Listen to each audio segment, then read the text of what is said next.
हाँ तो दोस्तों, अपोलो टायर्स के Q4 के नंबर्स आ चुके हैं, तो उसी के बारे में हम इस वीडियो में बात करेंगे और जानेंगे कि आपको अपोलो टायर्स के अंदर इन्वेस्ट करना चाहिए या नहीं। चलिए शुरू करते हैं।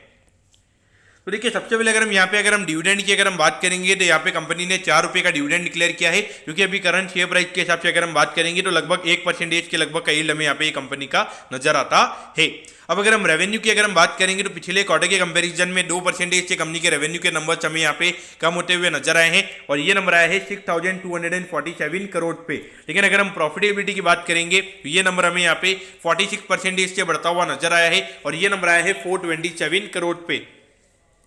तो देखिए, नॉर्मली अगर हम देखेंगे तो यहाँ पे जो रॉ मटेरियल की जो कॉस्ट है वो यहाँ पे जो कम हमें होती हुई नजर आई है, तो उसी की वजह से यहाँ पे जो नेट प्रॉफिट की कंपनी के मार्जिन है वो हमें यहाँ पे काफी अच्छी तरीके से इंप्रूव होते हुए नजर आए हैं। लेकिन जो रेवेन्यू में हमें फॉल देखने को मिला है वो कहीं ना कहीं देखा जाए तो हमें यहाँ पे पॉजिटिव वे में मुझे लगता है कि मार्केट इसे नहीं लेगा।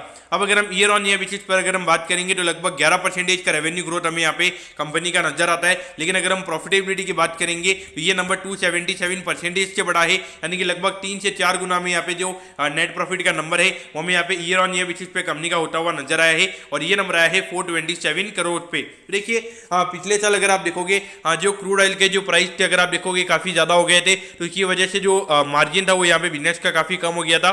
तो उसी की वजह से हमें यहाँ पे ये जो इतना ज़्यादा मार्जिन एक्सपांशन देखने को मिल रहा है, तो ये जो रॉ मटेरियल की कॉस्ट है वो इतनी कम हुई है, उसी की वजह से हमें यहाँ पे देखने को मिल रहा है। लेकिन अगर हम रेवेन्यू ग्रोथ की अगर हम बात करेंगे तो कोई ज़्यादा रेवेन्यू ग्रोथ हमें यहाँ पे देखने को नहीं मिल रही है, हार्डली 11-12% के लगभग की ग्रोथ है। तो इस ग्रोथ के पॉइंट ऑफ व्यू से अगर आप देखोगे तो यहाँ से अगर हम शेयर की अगर हम ज़्यादा अपसाइड की अगर हम बात करेंगे तो इतना ज़्यादा अपसाइड मुझे ये कंपनी के नंबर्स को देख के ऐसा नहीं लगता कि यहाँ से 40 से 50% की जो रैली है वो ये नंबर्स के बाद में हमें ये स्टॉक के अंदर देखने को मिलेगी।